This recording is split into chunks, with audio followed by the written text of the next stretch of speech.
So ఈ నేపథ్యంలో ఒక విషయం చాలా స్పష్టంగా అర్థమవుతుంది. స్థానిక సంస్థల ఎన్నికలకు సంబంధించి మరి బీసీ రిజర్వేషన్ అనేది కోటా అనేది అసాధ్యం అనే విషయం చాలా స్పష్టంగా అర్థమవుతుంది. మరి ఎందుకు బీసీలను కాంగ్రెస్ మోసం చేసింది? ఇదంతా ఆచరణ సాధ్యం కాదు అని మొదటి నుంచి ఇదే పరిస్థితి. హామీల విషయంలో కూడా ఆచరణ సాధ్యం కాని హామీలు ఇచ్చి ప్రజల్ని మోసం చేసింది. మరోవైపు ఇక్కడ రాజ్యాంగ పరంగా ఏ విధంగా ఆచరణ కుదరదు అనే విషయానికి సంబంధించి స్పష్టత ఉన్నప్పటికీ కూడా ఉద్దేశపూర్వకంగానే బీసీలను మరొక్కసారి మోసం చేసిందనే చర్చ ప్రధానంగా జరుగుతుంది. దీనికి సంబంధించి మనం మాట్లాడదాం. మనతో పాటు చర్చలో జాయిన్ అవుతున్నారు వక్లాభరణం కృష్ణమోహన్ రావు గారు, తెలంగాణ రాష్ట్ర బీసీ కమిషన్ మాజీ చైర్మన్. అండ్ మనతో పాటు చర్చలో జాయిన్ అవుతున్నారు బీఆర్ఎస్ మాజీ మంత్రి శ్రీనివాస్ గౌడ్ గారు. గుడ్ ఈవినింగ్ అండి. వక్లాభరణం గారు, ఎట్లా చూడాల్సిన అవసరం కనిపిస్తుంది? చాలా స్పష్టంగా కాంగ్రెస్కి ముందే తెలుసు ఇది ఆచరణ సాధ్యం కాదు. మళ్ళీ పార్టీ పరంగానే మాట తీసుకొని వాళ్ళు ఏదో కాలం గడిపే ప్రయత్నం చేస్తున్నారు. కానీ ఏం జరుగుతుంది అనుకోవాలి అసలు బీసీల విషయంలో? అంతా ఒక గందరగోళం, ఒక మాయాజాలం. బీసీలను మభ్యపెట్టి ఏదో ఓట్లు దండుకుందాం అనేటువంటి ప్రయత్నం చేశారు. కానీ అది విఫల ప్రయత్నం అనేటువంటిది గౌరవ ముఖ్యమంత్రి గారు, పిసిసి అధ్యక్షుల వారు గమనించాలని మనం చేస్తా ఉన్నాం. చేసిందంతా తప్పు చేసి నిరంతరం దేశానికి తెలంగాణ రోల్ మోడల్ అని చెప్పే ప్రయత్నం చేస్తున్నారు. ఇది ఎంత దుర్మార్గమైన పరిస్థితి అంటే ఒక్క పద్ధతి కూడా పాటించలేదు. మనం చాలా సందర్భాల్లో స్వేచ్ఛగా ఇంతకుముందు కూడా మనం మాట్లాడుకున్నాం. ఈ గణన చేసేటప్పుడే స్వతంత్ర కమిషన్ వేసి చెయ్యాలి, అలా చేయలేదు. ప్రణాళికా విభాగం ద్వారా చేయించారు. ఇది తప్పు. బీహార్లో జిఏడి ద్వారా చేస్తే అక్కడ పాట్నా హైకోర్టు కొట్టేసింది. స్వతంత్ర కమిషన్ వేసి చేయండి అని చెప్పాము, అది చేయలేదు. దాని తర్వాత గతంలో కేసీఆర్ గారు సమగ్ర కుటుంబ సర్వే చేసిండ్రు, ఆయన బయట పెట్టలేదని చెప్పి రేవంత్ రెడ్డి గారు 100 సార్లు మాట్లాడిండ్రు. మరి మీరు చేసినటువంటి మీ సర్వే వివరాలు ఎక్కడున్నాయని మేము ప్రశ్నిస్తున్నాం. మీరు అసెంబ్లీలో టేబుల్ చేయలేదు, కులాల వారిగా వివరాలు చెప్పలేదు, కమిషన్లకు ఆ డెడికేటెడ్ కమిషన్కు ఇవ్వలేదు. మరి ఎవరి దగ్గర ఉన్నాయి ఆ కులాలు, ఆ యొక్క కులాల యొక్క వివరాలు? మరి మీరేం చేసినట్టు? ఆయన ఒక్క రోజులో 4 లక్షల మందిని పెట్టి చేస్తే విశేషంగా ప్రజలందరూ వచ్చి కూడా మాది నమోదు చేయండి అని సమగ్ర కుటుంబ సర్వేలో అందరూ నమోదు చేసుకుంటే 2014లో చేసినటువంటి దానికంటే కూడా ఇవాళ నువ్వు తక్కువ చేయగలిగినావు. అంటే ఇవాళ ఎవరిని మోసం చేద్దామని మీరు వేసినటువంటి డెడికేటెడ్ కమిషన్లకు మీ నివేదిక, మీ సర్వే యొక్క గణాంక వివరాలు ఇవ్వకుండానే ఆ కమిషన్లో ఆగమేఘాల మీద రిపోర్టు సబ్మిట్ చేస్తాయి. 4-5 రోజుల ముందు ఒక కమిషన్ వేసి వారం రోజుల్లోనే రిపోర్ట్ ఇవ్వమంటారు. సమగ్రంగా గణాంకాలు సేకరించరు, సమగ్రమైనటువంటి నివేదికలు తీసుకోరు, పూర్తి స్థాయిలో వివరాలు సేకరించరు, పైగా బీసీల లెక్కలు తక్కువ చేస్తారు. మీరు ఈ విధంగా మొత్తం దేశాన్ని, రాష్ట్రాన్ని తప్పుపట్టిస్తూ బీసీల యొక్క ప్రయోజనాలను కాలరాసే ప్రయత్నం చేసుకుంటా మీరు ఏం చేద్దాం అనుకుంటున్నారు? దీన్ని రాహుల్ గాంధీ గారు రోల్ మోడల్ అంటారు. నిన్న జయరాం రమేష్ గారు కూడా ఆయన ఏది కేంద్ర ప్రభుత్వం కులగణన చేస్తా అన్నప్పుడు మేము తెలంగాణలో చాలా అద్భుతంగా చేసినాం, మా తెలంగాణ మోడల్ను మీరు తీసుకోండి అని చెప్పి జయరాం రమేష్ గారు చెప్తారు. అంతకుముందు ప్రియాంక గాంధీ గారు వారు ట్వీట్ చేస్తారు, రాహుల్ గాంధీ గారు వీలైనప్పుడు అలా చెప్తారు, మల్లికార్జున ఖర్గే గారు చెప్తారు, మహేష్ కుమార్ గౌడ్ గారు వెళ్ళి వాళ్ళ ముందు మేము దేశానికి రోల్ మోడల్ అని చెప్పి పవర్ పాయింట్ ప్రజెంటేషన్ చేస్తాడు. ఎట్లా రోల్ మోడల్ అని మేము అడుగుతున్నాం. ఇవన్నీ తప్పులు చేసినందుక కమిషన్లు వేయకుండా, సమగ్రంగా అధ్యయనం చేయకుండా, ఇంటింటికి వెళ్ళి వివరాలు సేకరించకుండా, వాటిని అనాలిసిస్ చేయకుండా, రాజకీయ వెనుకబడతానాన్ని, ఉద్యోగ రంగాల్లో వెనుకబడతానాన్ని, సామాజిక వెనుకబడతానాన్ని మీరు ఏది నిర్ధారించకుండా, ఏది చేయకుండా న్యాయస్థానాల్లో ఇట్లా ఒక్క వ్యాజ్యం వేస్తే కొట్టిపోయే బలహీనంగా తయారు చేసి మీరు రోల్ మోడల్ ఎట్లా చేసుకుంటారు? ఇది నిట్ట నిలువున బీసీలను మోసం చేయడం, దగా చేసేటటువంటి కార్యక్రమం. అంటే ఇవన్నీ గమనిస్తుంటే కేవలం తెలంగాణలో మాత్రమే కాదు, కాంగ్రెస్ పార్టీ దేశ వ్యాప్తంగా కూడా బీసీలను మొత్తానికి మోసం చేసే చర్యలు కూరుకున్నట్టుగా కనిపిస్తుంది. దేశాన్ని వీళ్ళు ఎట్లా మోసం చేసినారో చెప్తా నేను. రైట్. జవహర్ లాల్ నెహ్రూ కాంచెలు మొదలు పెడితే ఇవాళ ఎప్పటి వరకు రాజీవ్ గాంధీ వరకు ఎప్పుడు మోసమే. మొదటి బీసీ కమిషన్ కాకా సాహెబ్ కాలేల్కర్ కమిషన్ 1953 నుండి 55 వరకు ఒక నివేదిక ఇస్తే ఆ నివేదికను బుట్టదాఖలు చేశారు. మండల్ కమిషన్ నివేదికను 80లో ఆయన ఇస్తే ఇందిరాగాంధీ గారు బుట్టదాఖలు చేశారు. విపి సింగ్ గారు వచ్చిన తర్వాత 27% అమలు చేయాలని చూస్తే రాజీవ్ గాంధీ గారు ప్రభుత్వానికి తన మద్దతు ఉపసంహరించుకొని ఇది సమాజాన్ని విభజన చేసేటటువంటిదని చెప్పి రాజీవ్ గాంధీ గారు మాట్లాడినారు. 2010లో మేము కులగణన చేస్తామని చెప్పి మన్మోహన్ సింగ్ గారి ప్రభుత్వం ఆనాడు యూపీఏ ఆధ్వర్యంలో ఉన్నటువంటి మన్మోహన్ సింగ్ గారి ప్రభుత్వం కులగణన చేస్తామని చెప్పి సెన్సస్ డిపార్ట్మెంట్ ద్వారా కాకుండా పట్టణాభివృద్ధి గ్రామీణాభివృద్ధి శాఖల ద్వారా చేయించిండ్రు. 5,000 కోట్లు ఖర్చు పెట్టిండ్రు. ఆ లెక్కలు దేనికి పనికి రాకుండా బీసీలను నిట్టన మోసం చేసినటువంటి దగా చేసినటువంటి కార్యక్రమం చేశారు. కాబట్టి కాంగ్రెస్ పార్టీ అంటేనే బీసీలను మోసం చేసే పార్టీ. ఇది గమనించకుండా మా బీసీ సంఘం నాయకులు పోయి ఈ రేవంత్ రెడ్డి గారికి జ్యోతిబాబులే విగ్రహం ఇచ్చి ఓహో ఆహో అని చెప్పి వారికి నినాదాలు ఇస్తున్నటువంటి సందర్భం కనపడుతున్నది. ఏ రోజైనా కాంగ్రెస్ బీసీలకు న్యాయం చేసిందా? ఇన్ని ఆధారాలు చెప్పినా ఎవరన్నా మాట్లాడాలని సిద్ధంగా ఉంటే నేను బహిరంగ సవాల్ కూడా విసురుతున్నా రమ్మని చెప్పి. మీ పవర్ ప్లాంట్ ప్రజెంటేషన్ ఏదో ఇక్కడ ఈ ఛానల్కి వచ్చి ఇవ్వండి, నేను చెప్తా అని చెప్పి మనం చేస్తా ఉన్నా. కాబట్టి బీసీలను దగా చేస్తూ బీసీలను మోసం చేస్తూ అనువరణ పద్ధతులన్నీ కూడా పాటించకుండా మేము రోల్ మోడల్ మేము బీసీలను ఉద్ధరిస్తామంటే ఎవరు నమ్ముతారండి? ఎస్ అంటే చరిత్ర చూస్తే కూడా బీసీలను మోసం చేసిన చరిత్ర కనిపిస్తుంది కాంగ్రెస్ది. అండ్ ఇప్పుడు కూడా చాలా ఇప్పుడే కాదు భవిష్యత్తులో కూడా మోసం చేయడానికి అన్ని ప్రణాళికలు సిద్ధం చేసుకుంటున్నట్టుగా కనిపిస్తుంది. శ్రీనివాస్ గౌడ్ గారు, గత చరిత్ర మొత్తం చూసినా కూడా బీసీలకు వెన్నుపోటు పొడిచిన పరిస్థితే కనిపిస్తుంది, బీసీలను మోసం చేసిన చరిత్ర కనిపిస్తుంది కాంగ్రెస్ పార్టీది. అండ్ ఇప్పుడు కూడా పదే పదే అదే మోసం చేయడానికి ప్రయత్నిస్తుంది. ఇప్పుడే కాదు మేము ఇంకా భవిష్యత్తులో కూడా మోసం చేస్తామంటుంది. ఇక్కడ రాష్ట్రంలో ఉన్న కాంగ్రెస్ పార్టీయే కాదు జాతీయ స్థాయిలో కూడా మొత్తం వాళ్ళంతా కూడా కాంగ్రెస్ పార్టీ కట్టగట్టుకొని పని కట్టుకొని బీసీలను మోసం చేయడానికి పూనుకున్నదని భావించాల్సిన అవసరం కనిపిస్తుందా వాళ్ళ చర్యలన్నీ చూస్తుంటాయి? వాళ్ళ ఖచ్చితంగా స్వేచ్ఛ వాళ్ళు అధికారంలో రావడానికి అందరినీ మోసం చేసిండ్రు, ఒక్కరిని కాదు. అటు రైతులను మోసం చేసిండ్రు, అటు మహిళలను మోసం చేసిండ్రు. ఒక వర్గం అని కాదు, ఎస్సీలను ఎస్టీలను బీసీలను ఓసీలను. అధికారంలో వెనకటికి శాస్త్రం ఉంది, 100 అబద్ధాలు ఆడైనా ఒక పెళ్లి చేయాలని చెప్పి. వీళ్ళు అదే శాస్త్రం 100 అబద్ధాలు ఆడాలి అధికారం రావాలనుకున్నారు. వీళ్ళు అట్లా అబద్ధాల మీదనే అబద్ధాల పునాదుల మీదనే వీళ్ళు ప్రభుత్వం నిలబెట్టాలనుకున్నారు. అందరినీ మోసం చేసిండ్రు. చివరకు బీసీలను అయితే నట్టేయటం ముంచేసారు. వాళ్ళు 6 నెలల్లో అమలు చేస్తామన్నారు, 6 నెలల్లో చట్టబద్ధత తీసుకొస్తామన్నారు. వాళ్ళు చేసింది ఏంటంటే అసలు మీ జనాభా 60% కాదు 42% అని చెప్పి దాన్ని రోల్ మోడల్ అన్నారు. రాహుల్ గాంధీ గారు చెప్పిన రోల్ మోడల్ అని చెప్పారు. ఎప్పుడు కూడా రాహుల్ గాంధీ గారు కానీ ఇందిరాగాంధీ గారి నుంచి మొదలుకుంటే ఎవ్వరు కూడా బీసీలకు చేయాలి బీసీలకు న్యాయం చేయాలనే మాటలు ఎప్పుడు రాలేదు. మొన్నటికి మొన్న సడన్గా రాహుల్ గాంధీ గారికి వచ్చింది. బీసీలను దేశంలో అన్యాయం జరిగింది, ప్రపంచంలో ఎక్కడ కూడా బీసీలే వెనుకబడి ఉన్నారు అని చెప్పి ఎన్నో రకాలుగా పోల్చి చెప్పిండు. రాజీవ్ గాంధీ గారి మోడల్ అంతే. వీళ్ళకి ఎప్పుడు కూడా ఎలక్షన్లప్పుడే ఇవన్నీ గుర్తొస్తాయి. ఎలక్షన్ సీట్ ఎక్కిన తర్వాత ఇప్పుడు ఓడ దాడేటప్పుడు ఓడ మల్లన్న తర్వాత బోడి మల్లన్న టైప్లా వీళ్ళ సిద్ధాంతమే అది. కనుక అధికారంలో రావడానికి 10 అబద్ధాలు ఆడతారు. ఎక్కడ ఏ రాష్ట్రంలో ఎలక్షన్ ఉందంటే ఆ రాష్ట్రంలో వీళ్ళందరూ గుర్తొస్తారు. మహిళలు గుర్తొస్తారు, పేదవాళ్ళు గుర్తొస్తారు, రైతులు గుర్తొస్తారు, 60% బీసీలు గుర్తొస్తారు. ఇలా తెలంగాణలో ఈ ప్రభుత్వం చేసింది ఏంటంటే మీరు 60% కాదు అని తగ్గించి చూపించి చిన్న చూపు చూసారు. జనరల్గా ఎక్కడే కానీ జనాభా పెరుగుతుంది తగ్గుతుందమ్మా? 60% ఉన్న జనాభా 42% ఎట్లయితుంది? 47% ఏ పద్ధతిలో ఇస్తామన్నారు? రైట్ కృష్ణమోహన్ గారు, అంటే ఒక బేసిక్ క్వశ్చన్, ఎందుకంటే జనాభా కాలక్రమేణా పెరుగుతా పోతుంది తప్ప తగ్గదు అనే విషయం.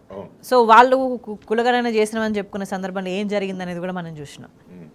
అదే ఇప్పుడు నేనేమంటున్నాను, సమగ్ర కుటుంబ సర్వే జరిగిన నాడేమో 51% ఉన్నామని చెప్పారు. ఇవాళ వీళ్ళు 56 అన్నారు. ఏంది అది? ఎట్లా 56 అంటే ఒక 2014 నుండి 24 వరకు కేవలం ఒక 4-5% పెరుగుతారా బీసీలు? అందులో మళ్ళా ముస్లిమేతర బీసీలని బీసీలని ఈ కొత్త పదాలు ఇవన్నీ కూడాను. ముస్లింలు అంటే మతపరమైనటువంటి రిజర్వేషన్లు కాదు కదా, ఇది బీసీలకు ఇచ్చే రిజర్వేషన్లు కదా. కాబట్టి దీన్ని ఏ కోణంలో చూసుకోవాలి ప్రజలందరూ కూడా ఆలోచించాలి. ఇప్పుడు మీరు చేసేటటువంటి ప్రయత్నం చిత్తశుద్ధిగా చేశారా లేదా అనేటువంటి చాలా ప్రధానంగా ఆధారపడి ఉంటుంది. మీరు 42% రిజర్వేషన్లు ఇవ్వాలన్నప్పుడు పద్ధతులు ఏదో పాటించాలి కదా. చట్టబద్ధంగా న్యాయబద్ధంగా రాజ్యాంగబద్ధంగా ఉన్నటువంటి అన్ని విషయాలను గమనించాలి కదా. అది గమనించకుండా ఆ పద్ధతిలో పోకుండా మీరు శాసనసభను శాసన మండలిని తప్పుదో పట్టిస్తారు, దేశాన్ని మిస్లీడ్ చేస్తారు. మీరు చేసేదంతా తప్పు చేసుకుంటూ మేమే ఆదర్శం దేశానికి అని చెప్పుకుంటారు. దాన్ని ఎవరు నమ్ముతారు చెప్పండి స్వేచ్ఛ గారు? ఆ పద్ధతి పోవడం మంచిది కాదు కదా. అంతేకాకుండా ఇవాళ సర్వే మీరు ప్రణాళికా విభాగం ద్వారా చేసిండ్రు. ప్రణాళికా విభాగం ద్వారా చేయడం తప్పు అని చాలాసార్లు చెప్పినప్పటికీ మీరు ప్రణాళికా విభాగం ద్వారా చేశారు. సరే, చేసిన తర్వాత అన్ని పద్ధతుల్లో దాని అయితే విశ్లేషణ చేయాలి కదా. వెనుకబాటుతనాన్ని విశ్లేషణ చేయడానికి కావాల్సినటువంటి నిపుణుల కమిషన్ వేయాలి కదా. అందుకోసం కనీసం అప్పుడైనా ఒక స్వతంత్ర కమిషన్ వేయమంటే ముందు మల్లుబట్టి విక్రమార్క గారి పేరిట ఇగో GOMS నెంబర్ 2/14/2/2025 ఈ కమిటీ వేసినామని చెప్పారు. దీంట్లో మల్లుబట్టి విక్రమార్క గారు చైర్మన్గా, కంచె ఐలయ్య గారు మిగతా వాళ్ళంతా అన్నారు. దీని తర్వాత మళ్ళీ కొంతకాలానికి ఏం చెప్పారంటే జస్టిస్ సుదర్శన్ రెడ్డి గారి నేతృత్వంలో ఈ సర్వే మీద అధ్యయనం చేయడానికి ఒక కమిషన్ వేసామన్నారు. ఆ కమిషన్ ఎప్పుడు వేసిండ్రు, దాని టర్మ్స్ ఆఫ్ రిఫరెన్స్ ఏంటి, సర్వే మీద అధ్యయనం కొనసాగుతున్నదా లేదా, ఆ కమిటీకి చైర్మన్గా వేసినటువంటి వ్యక్తి సుప్రీంకోర్టు మాజీ న్యాయమూర్తి సుదర్శన్ రెడ్డి గారిని వేసిండ్రు. ఆ విషయం మేము అసలు ఆ కమిటీ లేదని ఇంతకాలం అనుకుంటున్నాం. ఈ మధ్య కాలంలో పాత్రికేయులతో చిట్ చాట్ చేసినప్పుడు ముఖ్యమంత్రి గారు సర్వే మీద అధ్యయనం జరుగుతున్నది, సుదర్శన్ రెడ్డి గారి కమిటీ చేస్తున్నదని చెప్పారు. కాబట్టి ఈ మల్లుబట్టి విక్రమార్క గారి కమిటీ ఎక్కడ పోయింది, సుదర్శన్ రెడ్డి గారి కమిటీ ఏం అధ్యయనం చేస్తున్నది, వెనుకబాటుతనాన్ని ఎట్లా నిర్ధారించాలని ప్రయత్నం చేస్తున్నారు, టర్మ్స్ ఆఫ్ రెఫరెన్స్ ఏంటి. కాబట్టి మొత్తం సమాజాన్ని తప్పుదోవ పట్టించేటటువంటి విధంగా వీళ్ళు ముందుకు పోతున్నారు. ఇప్పుడు రాజ్యాంగ ప్రకారం లేదా సుప్రీంకోర్టు జడ్జిమెంట్ ప్రకారం 50% దాటడానికి ఇబ్బంది ఉంటే ఉండవచ్చు, క్యాప్ ఉంటే ఉండవచ్చు. కానీ ఆ క్యాప్ను దాటడానికి కావాల్సినటువంటి నిర్దిష్టమైనటువంటి ఆలోచనతో మీరు ముందుకు పోవాలి కదా. రాజ్యాంగ ప్రక్రియలు మీరు చేయాలి కదా. ఆ చేసే ప్రక్రియలు కూడా తప్పు చేస్తున్నారు. అంటే ఏమిటి, మీకు 42% రిజర్వేషన్లు ఇవ్వాలనేటువంటి ఉద్దేశం లేదు కదా. ఇది స్పష్టమవుతున్నది. ఎగ్జాక్ట్లీ. శ్రీనివాస్ గౌడ్ గారు, అంటే అసెంబ్లీ సాక్షిగా కూడా ప్రజల్ని తప్పుదోవ పట్టిస్తుంది కాంగ్రెస్ అని భావించాల్సిన అవసరం కనిపిస్తుందా? ఇప్పుడు సర్వే ఏ రకంగానైనా చేయని, సరే ఆ సర్వే ఇట్లా చేసినందుకు ఇస్తలేము అనేటువంటి అంశం లేదు కదా. అసలు సర్వే చేయడానికి ఇవన్నిటికీ వీళ్ళు ఇవ్వడానికి అవకాశం లేదు. రాజ్యాంగ సవరణ చేయాలి. కనీసం వీళ్ళు చేసి పంపిన దాన్ని ఒక్కనాడైనా ప్రధానమంత్రికి కలిసి మొన్న 4 రోజుల క్రితం ప్రధానమంత్రిని కలిసిండ్రు. ప్రధానమంత్రి కలిసినప్పుడు అయ్యా మేము అసెంబ్లీ తీర్మానం చేసి పంపించినాము, మరి తీర్మానం చేసినటువంటి దాన్ని మీరు ఆమోదం చేయడానికి మాట్లాడినరా? ప్రధానమంత్రి కలిసిండ్రా? పోనీ వాళ్ళ పార్లమెంట్ సభ్యులు పోయి ప్రధానమంత్రిని కలిసిండ్రా? పార్లమెంట్లో కనీసం లేవనెత్తినరా? ఖచ్చితంగా ఇవ్వాలని వాకౌట్ చేసిండ్రా? ఏదైనా మాట్లాడినరా? అంటే వాళ్ళలోన ఇవ్వాలనే ఉద్దేశం లేదు కనుక ప్రధానమంత్రిని కలవలేదు, కనీసం అఖిలపక్షాన్ని తీసుకుపోలేదు, ఏం చేయలేదు. ఏదో పైన సర్వే చేసిండ్రు, తక్కువ చేసి చూపించారు. వాళ్ళ ఉద్దేశం ఏంది, మీ జనాభా తక్కువ ఉందని చూపించాలని చూపించారు, అయిపోయింది. అమలు చేయాలనే ఉద్దేశం లేదు కనుక పార్లమెంట్ వరకు పంపించింది, అంతే మా పని అయిపోయింది అని చేతులు దులుపుకున్నారు. ఇవాళ ఏం చెప్తారంటే వాళ్ళు ఎలక్షన్లలో పోయి మా చేతులు లేదు, మేము రేపు పార్లమెంటు పెట్టాలంటే మాకు బలం కావాలి, అధికారంలో వస్తే చేస్తామని ఒక మాట అంటారు. మరి కామారెడ్డి డిక్లరేషన్లో కేవలము రిజర్వేషన్ అంశమే లేదు కదా. కామారెడ్డి డిక్లరేషన్లో ఏమున్నాయి, టోటల్గా చట్టబద్ధత తీసుకొస్తాం, సప్లాన్కు చట్టబద్ధత తీసుకొస్తామన్నారు, తెచ్చిండ్రా? కాంట్రాక్టులలో రిజర్వేషన్ ఇస్తామన్నారు, ఇచ్చిండ్రా? విద్యార్థులకు 10 లక్షల రూపాయల వరకు రియంబర్స్మెంట్ చేస్తామన్నారు, చేసిండ్రా? గొర్రెలకు గొర్రెల పంపిణీ చేస్తామన్నారు, 3 లక్షల రూపాయలు నగదు చేస్తామన్నారు, చేసిండ్రా? లేదు. 100 కోట్ల చేపల పంపిణీ చేస్తామని చేసిండ్రా? ముద్రాజులకు BCA గ్రూప్లో పెడతామన్నారు, ఇచ్చిండ్రా? పద్మశాలులకు క్లస్టర్స్ ఏర్పాటు చేస్తామన్నారు, చేసిండ్రా? మోస్ట్ బ్యాక్వర్డ్ కమ్యూనిటీకి ఒక మంత్రిత్వ శాఖ ఇస్తామన్నారు, మంత్రిత్వ శాఖ ఇచ్చిండ్రా? యాదవులకు మంత్రిత్వ శాఖ ఎక్కడ పోయింది? మున్నూరు కాపులకు ఎక్కడ పోయింది? ఎంబీసీలకు ఎక్కడ పోయింది? ఎక్కడ ఏ కులానికి ఏ కుల వృత్తులను తీసుకొస్తామని ఎక్కడ పోయింది? కేవలం పైన రిజర్వేషన్లు అమలు అనే అంశం మాత్రమే కాదు, అన్ని విధాలుగా బీసీలను మోసం చేసింది కాంగ్రెస్ అని కనిపిస్తుందా? ఇప్పుడు మీరు చెప్పిన అంశాలు ఏవి కూడా అమలు కాలేదు కదా అసలు. ఇక్కడ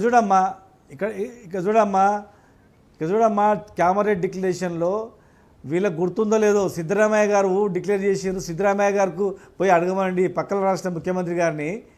ఇలా ఇన్ని ఉన్నాయి, 3-4 పేజీల డిక్లరేషన్స్ చేసినారు. ఇన్నిట్లలో మరి ₹1 ఖర్చు కానటువంటిది మహాత్మా జ్యోతిబా పూలే పేరు మీద సప్లాన్కు చట్టబద్ధత ఇస్తామన్నారు. ప్రతి సంవత్సరానికి 20,000 కోట్ల రూపాయల బడ్జెట్ కేటాయిస్తామన్నారు. మరి ఇన్ని కులవృత్తులను చేస్తామన్నారు కదా, మున్నూరు కార్పొరేషన్ ఏర్పాటు చేస్తామన్నారు. ఎక్కడ పోయినాయి ఇవన్నీ కూడా? ఇవన్నీ ఇన్ని కులాలకు ఇస్తామనేటువంటి ఎంబీసీలకు ఇస్తామనేటువంటి ఎక్కడ పోయినాయి, ఒక్కటి కూడా జియో ఇష్యూ కాలేదు. ఇప్పుడు ఈ కామారెడ్డి డిక్లరేషన్లో ఇవన్నీ కూడా అమలు చేసి ఇవన్నీ జియోలు తయారు చేసి ఇష్యూ చేసి చట్టబద్ధత కల్పించి ఈ ఒక్క అంశాన్ని ఈ 42% 60% జనాభా ఉన్న 42% ఇస్తామన్న మొదటి దఫా కనుక ఈ 42% రిజర్వేషన్ ప్రక్రియ మా చేతుల్లో లేదు. ప్రధానమంత్రి దగ్గర పోయి కలిసినాము, 10 సార్లు ఇచ్చినాము, కొట్లాడినాము, ధర్నాలు చేసినాము, అఖిలపక్షం తీసుకుపోయినాము, మా వంతు మేము శ్రమ చేసినాము, మా వల్ల కాలేదు అని చెప్తే అర్థం ఉంది. ఏం చేయకుండా ఇవాళ ఎలక్షన్స్ పెడుతున్నామని చెప్పి రైతు భరోసా ఇస్తున్నాము అని చెప్పి హడావుడి చేస్తున్నారు.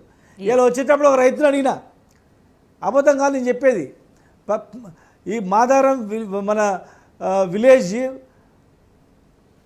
మా హన్వాడ మండలంలో పక్కలో ఉంటుంది.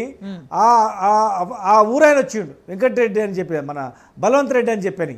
ఆయన అడిగిన నేను, ఏమే బలవంత్ రెడ్డి మరి రైతు భరోసా వస్తుందంటే, సార్ రాదు, ఉట్టి బోక సార్, ఎలక్షన్స్ ముందు ఎన్నో వస్తున్నాయి కనుక వేస్తా అంటున్నాడు. ఒకరు వేస్తే కూడా వేస్తాడు ఇప్పుడు, కానీ తర్వాత మళ్ళీ ఏడు సార్, ఉట్టి మోసం సార్, ఇదంతా దగా సార్, మేము రోడ్ల మీద పడ్డాం సార్, అడకతిన పరిస్థితి వచ్చింది, నాకు 20 ఎకరాలు ఉన్నా కూడా మొత్తం కరెంట్ లేదు, చేను ఎండిపోయిందని చెప్పాడు. ఈరోజే 100% అబద్ధంగా చెప్పేది. ఎవరికి భరోసా లేదు. ప్రతి ఒక్కరికి ఎలక్షన్స్ ముందు అడ్డగోలుగా వాగ్దానాలు చేయడం, అధికారంలో రావడం తప్ప ఏం లేదు. ఇలా 2-3 పేజీల బీసీ డిక్లరేషన్ ఇచ్చిండ్రు, ఒక జియో ఇష్యూ కాలేదు, ఒక ఇంప్లిమెంటేషన్ కాలేదు. ఇలా మోసం చేస్తున్నారు.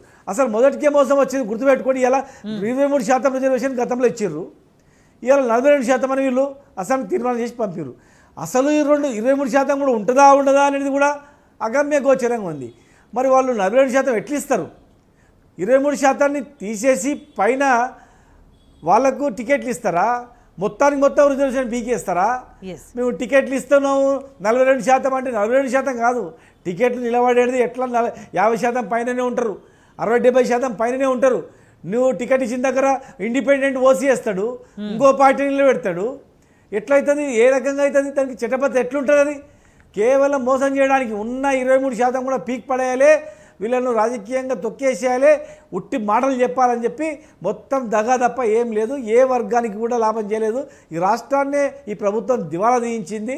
మళ్ళొకసారి మోసం చేయడానికి బీసీలను 60% మంది బీసీలను బుజ్జగిస్తూ ఇలా బీసీ సంఘ నాయకులు కొంతమందిని దగ్గర తీసి చేస్తున్నామని చెప్పి మోసం చేయడానికి ప్రయత్నం చేస్తూ ఉంది. బీసీ సంఘం నాయకులు కూడా ఇలా చూస్తున్నారు, ఇది మోసం అయిపోయినాంరా, మోసపడిపోయినామని. వాళ్ళ ఉచ్చులో ఎవరు పడ్డా కూడా ఖచ్చితంగా ప్రజల ఆగ్రహాన్ని రైట్. అంటే బీసీ రిజర్వేషన్ల పేరుతో పార్టీ పరంగా అమలు చేస్తామని చెప్తున్న పేరుతో కాంగ్రెస్ పార్టీ వాళ్ళ బీసీలకు మొత్తానికే మోసం చేసే పరిస్థితి దాపురించిందా? కృష్ణమోహన్ గారు అంటే ఇంతకుముందు శ్రీనివాస్ గౌడ్ గారు అన్నట్టు 23% కూడా ఎసరు పెట్టే కుట్ర ఏమైనా కనిపిస్తున్నదా ఇందులో? తప్పనిసరిగా కనిపిస్తుంది. ఏంటంటే ముఖ్యమంత్రి గారు ఇవాళ నిన్న పొంగులేటి శ్రీనివాస్ రెడ్డి గారు ఏమన్నారు, త్వరలో పంచాయతీ ఎన్నికలని చెప్పిన తర్వాత ఆయన ఏదో ఎవరితో మాట్లాడుతున్నట్టు ముఖ్యమంత్రి గారితో ఒక కమెంట్ ఏమొచ్చిందంటే, కోర్టులో కేసు ఉన్నది, ఆ కోర్టు తీర్పు ఏదొస్తుంది అనేటువంటి మాట మాట్లాడారు.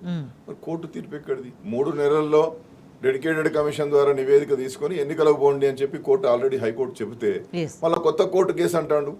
మరి ఎవరితోనన్నా వెంటనే ఎలక్షన్లు పెట్టండి, ఇప్పటికే లేట్ అయినాయి అని చెప్పి ఎవరైనా ఏం చిర్రా కేసు వేస్తే కోర్టు ఏమైనా వెంటనే పెట్టండి అనగానే ఇంత రిజర్వేషన్లు ఎగ్గొట్టి బీసీ రిజర్వేషన్లే లేకుండా ఎస్సీ ఎస్టీలకు మాత్రమే ఇచ్చి మొత్తం జనరల్ కేటగిరీలో ఎలక్షన్లు పెడతారా?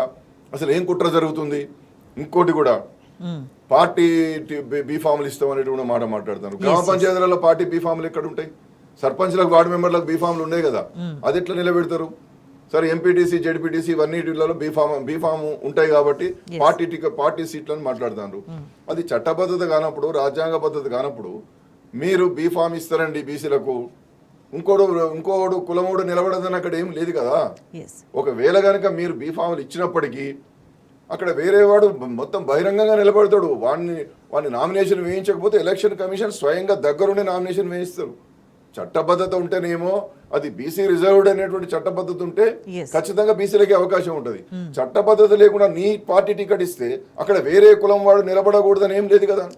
ఇంకో కుట్ర కూడా దాగుందని చెప్పి అనిపిస్తా ఉంది.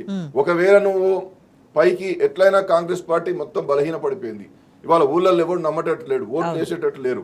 కాబట్టి ఈ బీఫామ్లన్నీ బీసీలకు ఇచ్చి మీ వాళ్ళను నువ్వు నిలబెట్టి వీడు ఎలాగో బీఫామ్ ఇచ్చినోడు ఓడిపోతాడు కాబట్టి గెలిచినాక వాని పట్టుకొచ్చుకొని నీ పార్టీలో కలుపుకొని మొత్తం కాంగ్రెస్గా గెలిచిందనేటువంటి ఒక మాయ చేస్తున్నట్టు కూడా అనిపిస్తున్నది. కాబట్టి రాజకీయ డ్రామాలతో రాజకీయ కుయుక్తులతో వెనుకబడిన వర్గాలకు ఏమాత్రమైనా వచ్చేటటువంటి అవకాశం కూడా లాక్కునే ప్రయత్నం జరుగుతూ ఉన్నది. కాబట్టి దీన్ని గమనించాలి. వాళ్ళ బీసీ మేధావులు కానీ బీసీ సంఘాల నాయకులు కానీ ఈ ప్రభుత్వానికి సపోర్ట్ చేస్తున్నటువంటి నాయకులు తప్పనిసరిగా గమనించాలి. జాతి ప్రయోజనాలకు దెబ్బ తగులుతుందన్నప్పుడు అందరం ఏకమైదాం. నేనైతే అందరికి అదే చెప్తున్నా. ఇవాళ పొద్దున కృష్ణయ్య గారు కూడా అదే చెప్పారు, సీనన్న కూడా అదే మాట్లాడుతున్నాడు. సీనన్న కూడా అంత మంత్రిగా ఉండి కూడా ఎక్కడ బీసీ మీటింగ్ పెడితే అక్కడ పోయి మాట్లాడుతున్నాడు. ఎందుకు మాట్లాడుతున్నాడు? బీసీలమంతా ఒక్కటే. మధుసూదనాచారి గారు వస్తున్నారు, బండ ప్రకాష్ గారు వస్తున్నారు, ఎక్కడ ఏ సమావేశం జరిగినా. కాబట్టి ఇలాంటి నేపథ్యంలో తమిళనాడు తరహా అంటే అక్కడ బీసీలకు సంబంధించినటువంటి దాంట్లో అందరం ఏకమవుతారు బీసీలు. ఆ విధంగా ఇవాళ ఒక విధానపరమైనటువంటి ఆలోచన రావాలని చెప్పి శ్రీనివాస్ గౌడ్ గారు కానీ బండ ప్రకాష్ గారు కానీ మధుసూదనాచారి గారు కానీ మన నాయకులందరూ కూడా ప్రతి సమావేశంలో పాల్గొంటున్నప్పుడు బీసీలకు చాలా స్పష్టంగా రాష్ట్ర ప్రభుత్వం అన్యాయం చేస్తుందని తెలిసిన తర్వాత కూడా ఇవాళ మనం రేవంత్ రెడ్డి గారి ప్రభుత్వానికి మద్దతు పలికే ప్రయత్నం చేయడం తప్పు కదా. కాబట్టి ఆలోచన చేయాలని చెప్పి నేను మనవి చేస్తా ఉన్నా. మీరు ముందు కామారెడ్డి డిక్లరేషన్లో లోకల్ బాడీస్లోనే ఇస్తామన్నారు. తర్వాత మేము లోకల్ బాడీసే కాదు విద్యా ఉద్యోగ రంగాల్లో కూడా ఇస్తామని చెప్పారు. మనం అందరం సంతోషపడ్డాం. అప్పుడు ఏం చేసినారు?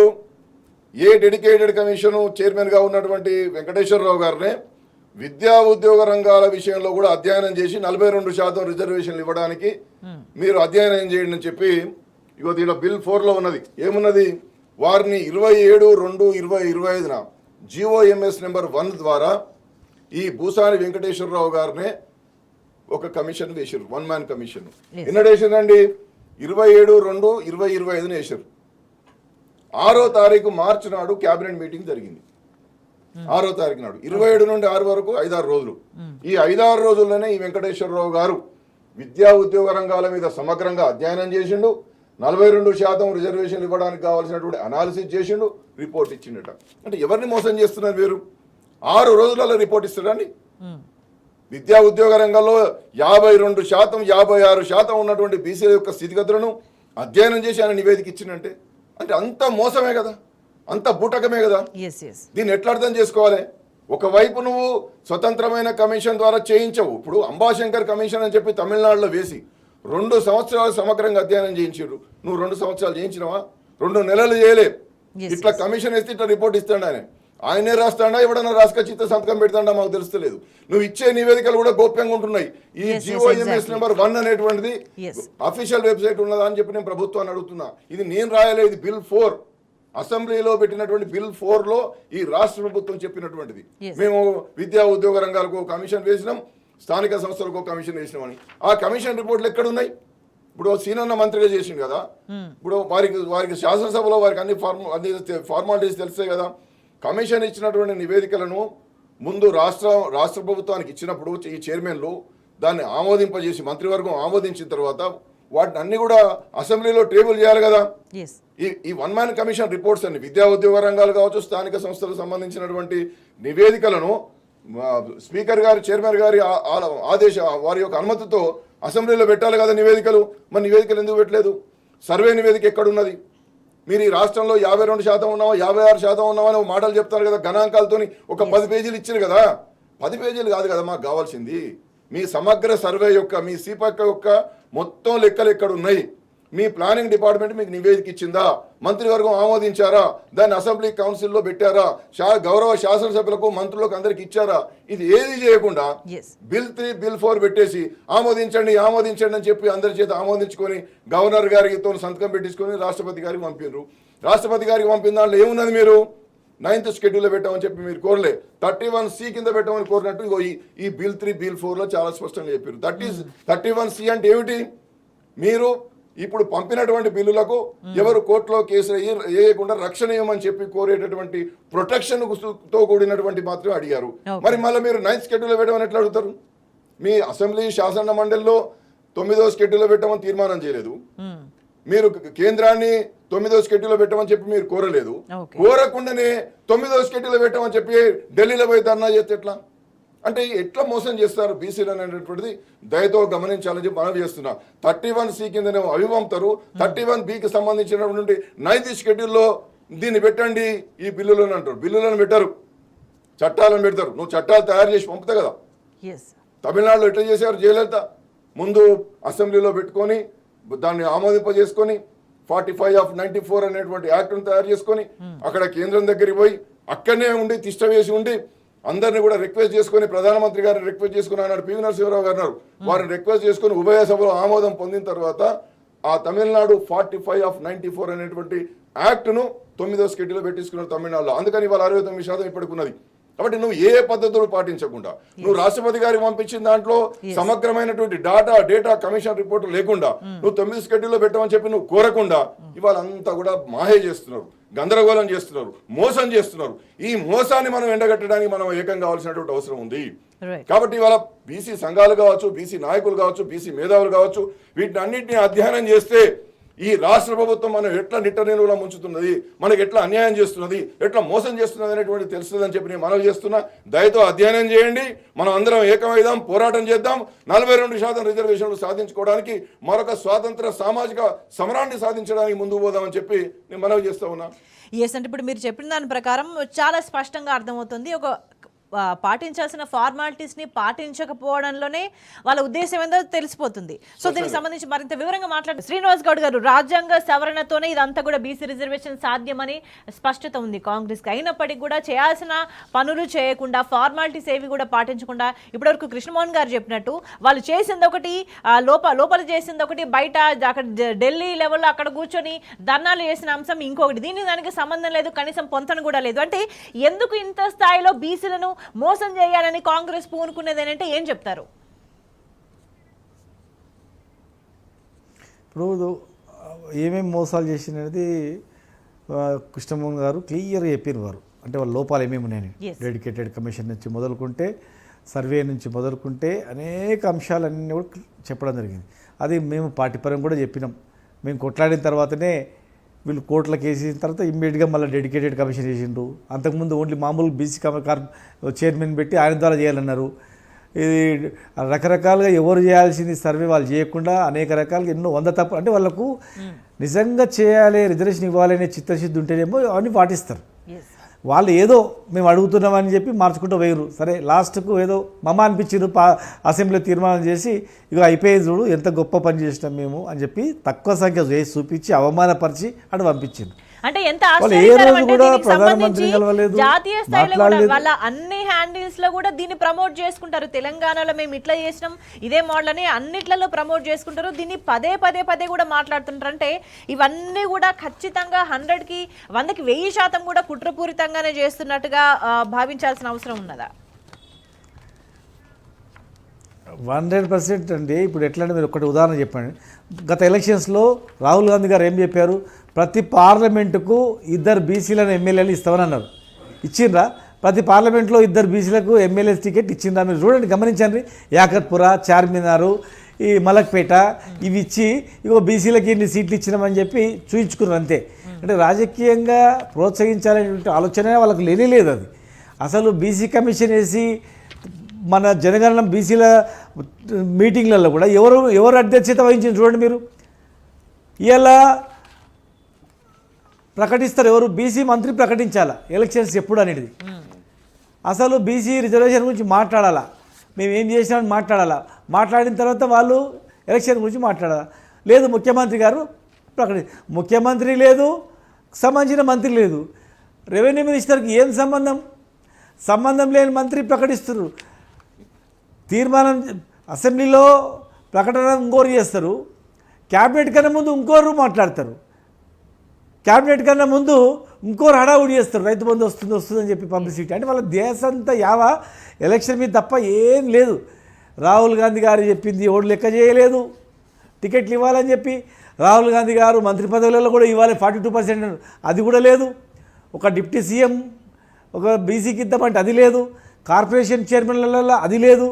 ఆర్టీఏ కమిషనర్లు ఇస్తే అందులో ఒక్కడు లేడు, చదువుకున్నాడు ఎవరు లేడా, అది ఎక్కడ లేడు. ఇలా ఎలక్షన్ ఉందని చెప్పి రెవెన్యూ మినిస్టర్ ప్రకటిస్తాడు. మరి పీసీసీ ప్రెసిడెంట్ ఇవ్వాలి, బీఫామ్లు ఎవరు ఇవ్వాలి? పార్టీ ఇవ్వాలి. మరి పార్టీ ఇచ్చే బీఫామ్లు పీసీసీ ప్రెసిడెంట్ మాట్లాడకుండా ఇంకోైనా మాట్లాడతాడు. ఎట్లా ఇస్తాడు, ఎవరికి ఇస్తాడు, ఏ రకంగా ఏ బేస్లో ఇస్తాడు? 42% మీరు ఇస్తారు బీఫామ్లు, మరి వేరే పార్టీలు ఆడ బీఫామ్లు ఇవ్వాలా అంటే నీవు ఇచ్చిన దగ్గర ఏడ ఓడిపోయే దగ్గర ఇస్తారు. ఇగో ఇంతమంది ఇచ్చినామని చెప్పు కదా, చార్మినార్కి ఎట్లయితే టికెట్ ఇచ్చిండ్రో అసెంబ్లీ టికెట్, యాకత్పూర్లో ఎట్లయితే ఇచ్చి లెక్క చూపించుకున్నారో అట్లా అలాంటి టికెట్లు ఇచ్చి ఇగో మీకు ఇంత పర్సెంటేజ్ ఇచ్చినాము, మీ వల్ల కాలేదు, మీ చేత కాలేదు, మీరు గెలవలేదని చెప్పడానికి, అవమానపరచడానికి. మళ్ళీ ఒకసారి జనగణన చేసి కులగణన చేసి జనాభా తక్కువ చేసి చూపించిండ్రు, ఎట్లా చేసిండ్రో ఇవాళ ఓడిపోయే సీట్లు ఇచ్చి ఇన్ని బీఫామ్ ఇచ్చిన మీరు గెలవలేదని చెప్పి రాజకీయంగా మీకు చేత కాదని చెప్పి చూపించుకోవడానికి మళ్ళొకసారి ప్రయత్నం. పిసిసి ప్రెసిడెంట్ ఇవాడు ప్రకటన, ముఖ్యమంత్రి ఇవాడు ప్రకటన, ఎవరో మంత్రి మాట్లాడతాడు. ఇవాళ ఏం లేనిది కోట్ల కేసున్నాక ఆయన ఎట్లా మాట్లాడతాడు? ఇవాళ పార్లమెంటుకు బిల్లు పంపిన తర్వాత ఏం ప్రయత్నం లేని ఎలక్షన్ ఎట్లా వస్తుంది? మీరు మాట్లాడింది ఏంది? రిజర్వేషన్తో పాటే 100% మేము ఎలక్షన్లో పోతామన్నారు. మీరు ఏం ప్రయత్నం చేయకుండా ఇమ్మీడియట్గా ఎలక్షన్స్కి ఎట్లా పోతున్నారు? మీ ఉద్దేశం ఏంది? ఇప్పుడు ఒక అంశము రాజకీయంగా విద్యా ఉద్యోగాలను ఇస్తామన్నారు కదా, మరి 42%లో విద్యలో ఏమి రిజర్వేషన్ కల్పించింది చెప్పండి? ఉన్న ఎంబీబీఎస్ పీజీ సీట్లన్నీ పోయినాయి, ఉన్న రిజర్వేషన్ మొత్తం పోయింది, మంటలు కలిసిపోయింది. వేరే రాష్ట్రాలకు వెళ్ళిపోయినాయి, ఇక్కడ వేరే వాళ్ళకి వెళ్ళిపోయింది తప్ప ఇక్కడ వాళ్ళకి నష్టం జరిగింది రిజర్వేషన్లో. తర్వాత విద్యలో నష్టం జరిగింది. ఉద్యోగాలలో ఏమిట్లు ఇచ్చింది 42% చెప్పండి. మీరు ఇప్పుడు ఎట్లయితే పార్లమెంట్లో బిల్లు పాస్ కాకపోయినా మేము ఇస్తున్నామన్నారు కదా, మరి కార్పొరేషన్ చైర్మన్లో 42% ఇచ్చిండ్రా, మంత్రి పదవిలో 42% ఇచ్చిండ్రా, ఒక డిప్యూటీ సీఎం ఇచ్చిండ్రా, లేకపోతే బడ్జెట్లో చట్టబద్ధత తెస్తామని చెప్పి 20,000 కోట్ల బడ్జెట్ కేటాయించిండ్రా, బీసీ సప్లాన్కు చట్టబద్ధత ఇస్తామన్నారు ఇచ్చిండ్రా? అసలు ఏంది ఇంప్లిమెంట్ చేసిండ్రు? మీరు ఏది ఇంప్లిమెంట్ చేయలేదు, ఒక్కటి కూడా ఇంప్లిమెంట్ చేయలేదు. మీ దాసంతా మోసం చేయడము, దగా చేయడము, నయవంచన. వీళ్ళందరికీ కూడా ఏదో వీళ్ళు బిచ్చగాళ్ళలాగా చూస్తున్నారు తప్ప మేము మనసులాగా చూడట్లేదు. అందుకే మీరు ఇన్నిసార్లు మోసం చేసిండ్రు, మళ్ళీ ఇప్పుడు కూడా మోసం చేయడానికి మీరు ప్రయత్నం చేస్తూ ఉన్నారు. ఇది ఎవరు నమ్మరు. ఖచ్చితంగా కూడా దీన్ని ఎదుర్కొంటాం, దీన్ని ఖచ్చితంగా ప్రజలలో తీసుకెళ్తాం. కాంగ్రెస్ పార్టీలో ఉన్నటువంటి బీసీ నాయకులు కూడా మాట్లాడుతూ ఉన్నారు. ఇవాళ అన్ని పార్టీలో ఉన్న వాళ్ళు ఓసీలు కూడా చెప్తా ఉన్నారు సరైన న్యాయం లేదు, ఈరోజు కాకపోతే రేపు మరొక ఉద్యమం తెలంగాణలో వస్తుంది. దేశవ్యాప్తంగా కూడా ఇవాళ తెలంగాణ తరహాలో ఇలా ఒక పెద్ద ఉద్యమం రాబోతూ ఉంది. ముఖ్యంగా అది తెలంగాణలో ముందు వస్తుంది, ఎందుకంటే ప్రతి ఒక్క ఉద్యమాలకు పురిటిగడ్డ తెలంగాణలో కనుక తెలంగాణలో ఇక్కడ స్టార్ట్ అవుతుంది. అది స్టార్ట్ కాకుండా ఉండాలంటే వాళ్ళు కూడా న్యాయం జరగాలి, ఖచ్చితంగా అన్నిట్లో ఇవ్వండి అని చెప్పి కూడా చాలామంది కూడా వచ్చి మాట్లాడుతూ ఉన్నారు. కనుక ఇది ఎలక్షన్ స్టంట్. ఇది స్థానిక ఎలక్షన్స్లలో రిజర్వేషన్ ఉన్న రిజర్వేషన్ను ఎగ్గొట్టి మేము బిల్లు పాస్ చేసినామని దాని మీద గుద్దుకుంటూ, బల్లలు గుద్దుకుంటూ, తంగ గుద్దుకుంటూ ఇలా పెద్ద రోల్ మోడల్ తెలంగాణ అని చెప్పి ఇతర రాష్ట్రాలు చెప్పుకుంటూ ఇతర రాష్ట్రాలు అన్నీ ఇంప్లిమెంట్ అయినామని చెప్తారు. బీసీ సప్లాన్ ఇంప్లిమెంట్ అయిపోయింది, బీసీలకు ఉద్యోగాలు ఇచ్చినాము, అన్ని ఇచ్చినామని చెప్తూ ఇలా స్థానిక సంస్థలలో ఎలక్షన్స్లలో పోయి మోసం చేయడానికి ప్రయత్నం చేస్తుంది తప్ప వేరే ఏం లేదు. ఇలా ఎవరు నమ్మరు. 100% ఈ పార్టీని, కాంగ్రెస్ ప్రభుత్వాన్ని ఎవరు నమ్మరు. ఖచ్చితంగా మళ్ళీ 20 సంవత్సరాలకు ఓటేస్తే ఒట్టిస్తారని కాంగ్రెస్ కార్యకర్తలే, కాంగ్రెస్ లీడర్లే చెప్తారు. మేము మా కాళ్ళు మేము నరుక్కున్నాం సార్, మాకు బుద్ధి లేక ఇట్లా ఈ పని చేసుకున్నాము, మళ్ళీ ఒకసారి మోసపోయినామని చెప్పి. కనుక ఇవాళ వాళ్ళు చెప్పేటువంటిది చాలా మోసపూరితమైనటువంటి ప్రకటన, ఇది కుట్రపూరితమైన ప్రకటన. ఇది ఉన్న 23% కూడా తుంగలో తొక్కడానికి ఇలా ఓన్లీ కేవలం ఎస్సీ ఎస్టీలకు రిజర్వేషన్ ఇచ్చి ఎలక్షన్స్లో పోయి బీఫామ్ ఇచ్చినామని చెప్పుకోవడానికి ఒక పెద్ద మోసం ఇది. ఖచ్చితంగా దీన్ని ప్రజలలో తీసుకెళ్తాం, అన్ని పార్టీ నాయకులు పిలుస్తాం, మేధావులతో చర్చిస్తాం, అందరి మద్దతు తీసుకుంటాం. ఒక ఎస్సీలది, ఎస్టీలది, ప్లస్ ఒక సామాజిక స్పృహ ఉన్నటువంటి ఓసీల మద్దతు కూడా తీసుకుంటాం. ఎప్పుడైతే రాజకీయంగా సమానత్వం వస్తుందో అప్పుడే అందరూ కలిసిమెలిసి ఉంటారు. ఇలా ఇంత 60% జనాభా ఉన్న వాళ్ళు ఓట్లు వేస్తే ఎమ్మెల్యేలు అవుతున్నారు, వాళ్ళు ఓట్లు వేస్తే మంత్రులు అవుతున్నారు, ముఖ్యమంత్రులు అవుతున్నారు. కనీసం వాళ్ళకు చట్టసభలో గివి కూడా లేకపోతే ఇక మేము బిచ్చగాళ్ళకు అడుక్కోవాలా, ఇదేం బతుకు అనేటువంటి పరిస్థితి వస్తుంది. కనుక ఖచ్చితంగా కృష్ణమోహన్ గారు మేము అందరం మాట్లాడతాం, ఖచ్చితంగా మా నాయకులతో కూడా మేము మాట్లాడతాం, చర్చించి ఒకవేళ మీరు చట్టబద్ధత తేకుండా ప్రయత్నం చేయకుండా ఇదే మోసపూరితంగా మేము బీఫామ్లు ఇస్తామని చెప్పి ఎలక్షన్లో పోతే బీఫామ్లు ఇచ్చిటైనా ప్రకటన చేయడు ఎలక్షన్లో, కానీ లేదని ముఖ్యమంత్రి ప్రకటన చేయడు, ఎవరో ప్రకటన చేసి మోసం చేస్తామంటే ఎట్టి పరిస్థితి ఊరుకోం, దాన్ని ప్రజలలో తీసుకొస్తాం. మేము మా ప్రభుత్వం వచ్చిన వెంటనే చట్టసభలో కూడా రిజర్వేషన్ ఇవ్వాలని చెప్పి తీర్మానం చేసి పంపించినాం.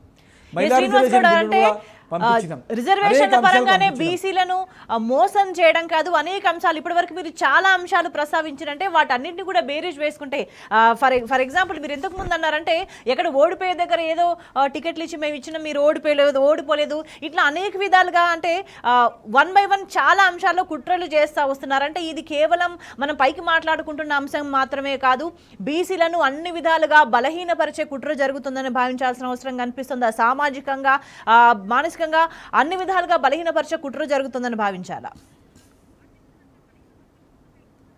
ఖచ్చితంగా 100% అమ్మా. ఇప్పటికే ఆర్థికంగా, సామాజికంగా, రాజకీయంగా అన్ని రకాలుగా టోటల్గా అణచివేయబడేటువంటి వర్గాలు ఇవి. ఖచ్చితంగా కూడా ఇవాళ మళ్ళొకసారి ఈ పేరు మీద మోసం చేయడానికి ప్రయత్నం చేస్తూ ఉంది. వాళ్ళు ఏమనుకుంటే మన ఎలక్షన్స్లో అరే ఎన్ని చెప్పినా కూడా ఓట్లు వేసిండ్రు. నేను అబద్ధాలు చెప్తాం, అబద్ధాలే ప్రజలు నమ్ముతారు, అబద్ధాలు చెప్తేనే మాకు ఓట్లు వేస్తారు అని చెప్పిర్రు బహిరంగంగా కూడా. వాళ్ళు ఓట్లు వేసిండ్రు, అబద్ధాలు చెప్పినందుకు ఓట్లు వేయలే. వాళ్ళు నిజంగా చేస్తారేమో, ఇట్లా అబద్ధాలు ఎట్లా మాట్లాడతారులే, ఇవన్నీ అమలు చేస్తారని ఓట్లు వేసిండ్రు. ఇవాళ మళ్ళీ అబద్ధాలు చెప్పే రాజకీయంగా మేము ముఖ్యమంత్రి అయినాం, ప్రభుత్వాలు ఏర్పాటు చేసినాం. మళ్ళొకసారి స్థానిక సంస్థలు కూడా ఈ అబద్ధాలు చెప్తేనే నమ్ముతారు అనుకుంటున్నారు. కానీ మీరు చూడండి అమ్మ, గ్రామాలలో ఎట్లా ఎదురు చూస్తున్నారంటే రాని ఎలక్షన్ రాని వీళ్ళ సంగతి చెప్తాం, వీళ్ళని ఏడ వాత పెట్టాలని వాత పెడతామని చెప్తున్నారు. ఇలా కాంగ్రెస్ ఎమ్మెల్యేలే తిరగబడతా ఉన్నారు, వాళ్ళే తిరగబడతా ఉన్నారు. ఇలా కాంగ్రెస్ ఎమ్మెల్యేలే కోట్లలో కేసు వేస్తూ ఉన్నారు వాళ్ళ అవినీతి అక్రమాల పైన, వాళ్ళ యొక్క భూముల పైన వాళ్ళు చేసిన దందాల పైన. కనుక ఇలా ప్రజలకు ఏ స్కీమ్లు అమలు చేయకుండా రైతులను మోసం చేసిండ్రు, విద్యార్థులను మోసం చేసిండ్రు, మహిళలను మోసం చేసిండ్రు. స్కూటీలు ఇస్తామన్నారు ప్రతి విద్యార్థికి, అది పోయినవి. ఉద్యోగాలు అన్నారు, అది పోయినవి. ఉన్న అన్నీ ఊసగొట్టిండ్రు. ఇలా ఎలక్షన్ల నుంచి ఎట్లా బయటపడాలని చెప్పి ప్రయత్నం చేస్తూ ఉన్నారు. ఖచ్చితంగా ఇది ఒక పెద్ద మోసపూరితమైన పెద్ద కుట్ర చేస్తూ ఉన్నారు. దాన్ని అందరం కలుపుకొని ప్రజలలో తీసుకెళ్తాం. ఎట్టి పరిస్థితులలో కూడా మళ్ళీ వాళ్ళు భవిష్యత్తులో కాంగ్రెస్ అంటేనే భయపడే పరిస్థితుల్లో ఉన్నారు ఇలా ప్రజలు. కనుక అన్ని పార్టీలలో ఉన్న నాయకులను మేము ఐక్యం చేస్తాం, ప్రజలలో తీసుకెళ్తాం. ఖచ్చితంగా 100% మేము దీన్ని ఎదుర్కొంటాం. రైట్. కృష్ణమోహన్ గారు, ఏం జరగబోతుందని భావించాలి? ఎందుకంటే ఒకవైపు రాహుల్ గాంధీ ఇతర రాష్ట్రాల ఎన్నికలు ఉన్నప్పుడు ఆయన బీసీల నినాదం ఎత్తుకుంటాడు. ఇక్కడ వీళ్ళు ఇప్పుడు అవసరమైనప్పుడు స్థానిక సంస్థల కోసం మళ్ళా బీసీ నినాదం ఎత్తుకొని ఏదో చేస్తామని చెప్తున్నారు. కానీ ఇప్పటిదాకా కాంగ్రెస్ వ్యవహార శైలి ఎట్లుంటుంది? తెలంగాణ ప్రజలు సరే ఒక అవకాశం ఇద్దామని చూసిర్రు, కానీ ఇచ్చిన తర్వాత ఎట్లా ఉన్నది అనేది దగ్గర నుంచి చూసిండ్రు. కనీసం వాళ్ళ ప్రజాప్రతినిధులు ప్రజల్లో పోలేని సిచ్యువేషన్, ఎమ్మెల్యేలు పోతే తిరగబడి తరిమి కొడుతున్న పరిస్థితి అనిపిస్తుంది. ఇప్పుడు ఇంకా మళ్ళీ ఇట్లాంటి అబద్ధపు మాటలు మాట్లాడి మోసపూరితమైన వైఖరిని అవలంబిస్తూ ఉంటే ఇంకా ప్రజలు నమ్మే పరిస్థితి ఉందా? బీసీలు ఇంకా నమ్మే పరిస్థితి కనిపిస్తుంది. అంటే ఇప్పటిదాకా ఎక్కడ కూడా అమలు కాలేదు కదా. వాళ్ళు చెప్పిన ప్రకారం చేసినామని చెప్పుకుంటున్నారు, కానీ ఎక్కడ కూడా ఇవ్వలేదు కదా. అవునవును. అందుకే ఇప్పుడు నేనేమనుకున్నానంటే రాహుల్ గాంధీ గారు జోడో యాత్ర అని ఆ యాత్ర అని చేసిండ్రు కదా, చేసినప్పుడు కాస్ట్ సెన్సస్ కావాలనేటువంటి విషయం మీద చాలా బాగా పనిచేసిండ్రు. అయితే ఆయన ఈ కాజ్కు ఛాంపియన్ అని చెప్పి నేను కూడా భ్రమపడ్డా.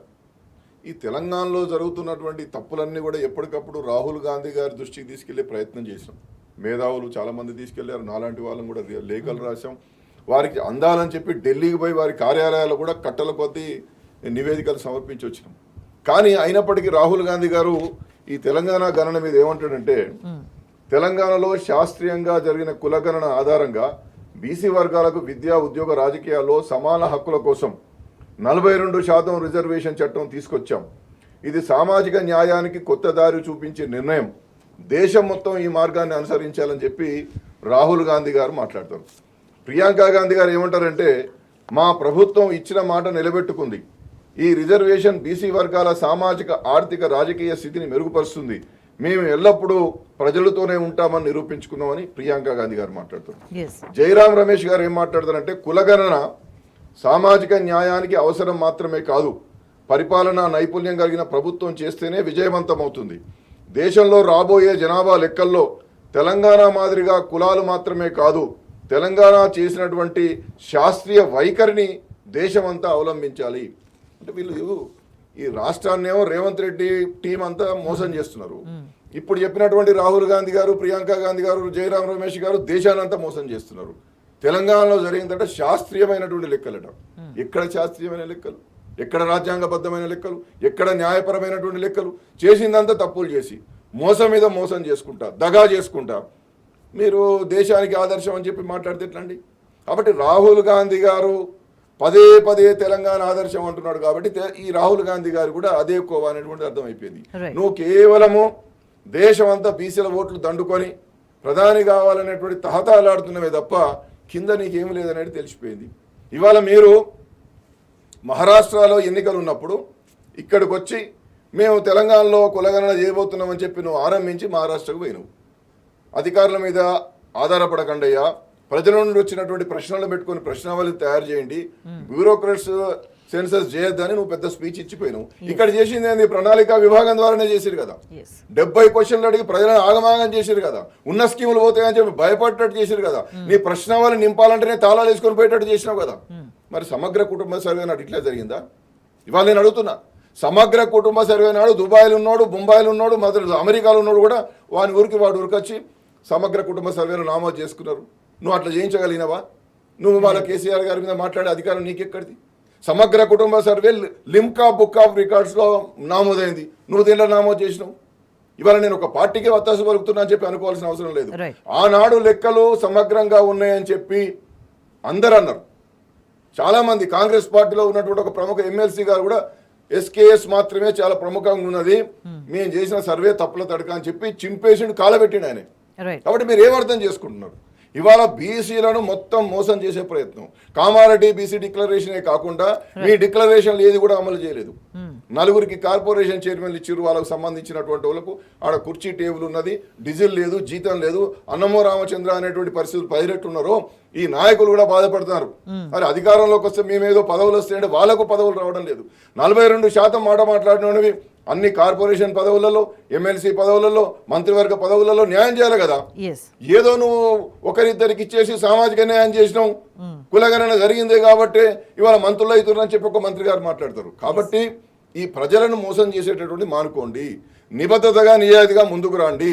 ఇప్పటికైనా మీరు మంచి వాళ్ళైతే మీకు ధర్మంగా బీసీలకు న్యాయం చేయాలని ఉంటే ఒక స్వతంత్ర కమిషన్ వేసి మీరు చేసినటువంటి సర్వే మీద సమగ్రంగా అధ్యయనం చేసి సంచార కులాలు ఎట్లున్నారు, విముక్త జాతులు ఎట్లున్నారు, అత్యంత వెనుకబడిన వర్గాలు ఎట్లున్నారు, విద్యా ఉద్యోగ రాజకీయ రంగాల్లో బీసీలు ఎట్లా బతుకుతున్నారు, వారికి ఏ అవకాశాలు రాలేదు, ఏ అవకాశాలు ఇద్దాం అనేటువంటి దిశగా మీరు అధ్యయనం చేసి ఆ నివేదికల ఆధారంగా బీసీలను అడ్రస్ చేయండి.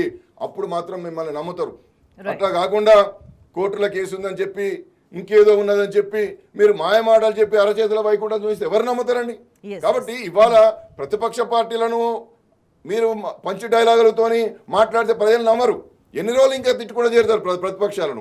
ఎన్ని రోజులు మీరు ప్రజలను మోసం చేసుకుంటూ ఉంటారు? కాబట్టి ఇవాళ నేను రేవంత్ రెడ్డి గారి ప్రభుత్వానికి ఒకటే కోరుతున్నా, మీకు బీసీల పట్ల ప్రేమ ఉంటే నిబద్ధతగా ముందుకు రండి, తప్పులను సవరించుకోండి, న్యాయబద్ధంగా ముందుకు పోండి. 42% ఎట్లా సాధిస్తారో అది సాధించే వరకు ఎన్నికలు ఆపండి. మీరు సుప్రీంకోర్టుకు పోతారా, మీరు హైకోర్టుకు పోతారా, ప్రధానమంత్రి గారిని కలుస్తారా, రాష్ట్రపతి గారు కలుస్తారా, అఖిల పక్షాన్ని అఖిల కుల పక్షాలను తీసుకొని మీరు చేయండి, అప్పుడు ధర్నా చేయండి, మేమందరం కూడా మేము కూడా వస్తాం. అట్లా కాకుండా మోసం చేసే ప్రయత్నం చేస్తే తగిన గుణపాఠం బీసీలు చెప్పడానికి సిద్ధంగా ఉన్నారనేటువంటి హెచ్చరికను మాత్రం నేను తెలియజేస్తా ఉన్నా. రైట్ శ్రీనివాస్ గారు, అల్టిమేట్ గా అంటే ఒక వర్గాన్నే పదే అనగదొక్కాలి అని చూడడం వెనుక ఉద్దేశం ఏంటి అని అంటే ఒక సామాజిక అస్థిరతని, ఒక అసమానతని పెంచి పోషించే ఉద్దేశం అనేది చాలా స్పష్టంగా అర్థమవుతుంది. అంటే ఇప్పుడు తాజాగా ఈ బీసీల అంశంలో కాంగ్రెస్ పార్టీ వైఖరి కూడా అంటే రాబోయే రోజుల్లో తెలంగాణలో ఒక సామాజిక అస్థిరతను, ఒక గందరగోళాన్ని క్రియేట్ చేసి అంత గందరగోళంలో ఉన్న సమయంలో వాళ్ళకి కావాల్సిన సమీకరణాలు వాళ్ళు నెరవేర్చుకుంటా, వాళ్ళకి కావాల్సిన పనులు వాళ్ళు నెరవేర్చుకుంటా ముందుకు పోయి కుట్ర కనిపిస్తుంది. ఒక మాటలో ఏం చెప్తారు? ఖచ్చితంగా ఇదంతా పూర్తి మోసం. ఇదంతా ఎక్కడ కూడా లేదు, సామాజిక న్యాయం అనేది ఎక్కడ కూడా లేదు. వాళ్ళు ఏ రంగంలో కూడా ఇవ్వలేదు. వాళ్ళు పుట్టి మాటలు తప్ప వాళ్ళ చేత అనేది ఎక్కడ కనబడట్లేదు. ఒక ఎడ్యుకేషన్లో ఇవ్వలేదు, కనీసం వాళ్ళ చేతిలో ఉన్నటువంటి మంత్రి పదవులలో ఇవ్వలేదు, కార్పొరేషన్ చైర్మన్లలో ఇవ్వలేదు, కనీసం సామాజిక న్యాయం ఎక్కడ పాటించలేదు. 60% ఉన్న వాళ్ళు ముగ్గురు మంత్రుల 60% జనాభా ఉన్న వీళ్ళకు 3 మంత్రి పదవులు. అవి కూడా ఏమైనా ప్రాధాన్యత ఉందా? ఏదైనా ఏదో మున్సిపల్ మినిస్టరో, హోమో, లేకపోతే ఒక డిప్యూటీ సీఎమో, లేకపోతే ఒక విద్యాశాఖనో, లేకపోతే ఇంకేదైనా మంచి ఏదైనా పోర్ట్ఫోలియోలు ఉండాలా? ఏమి ఇట్లా పడేసిర్రు. కార్పొరేషన్ చైర్మన్లు ఇస్తే కూడా అంతే. అసలు ఇంతకుముందు మా కృష్ణమోహన్ గారు చెప్పినట్లు కుర్చీ ఉండదు, కారు ఉండదు, అటెండర్ ఉండడు, ఇచ్చినట్ల పేరుకు మాత్రం పదవులు ఇచ్చినట్ల. తప్ప ఎక్కడ కూడా గౌరవం అనేది లేదు, అవమానపరచడం తప్ప ఎక్కడ కూడా లేదు. వాళ్ళు ఈరోజు ఏంటంటే ఇంకా మనం 3 సంవత్సరాలు బయటపడాలి, ఎలక్షన్స్ పెట్టాలి, కొన్ని సీట్లైనా మనం గెలవాలి, మోసం చేసి గెలవాలి, లేదంటే గెలిచిన తీసుకొచ్చుకొని మనమే మన బుట్టలు వేసుకొని మన ఖాతాలు చెప్పాలి.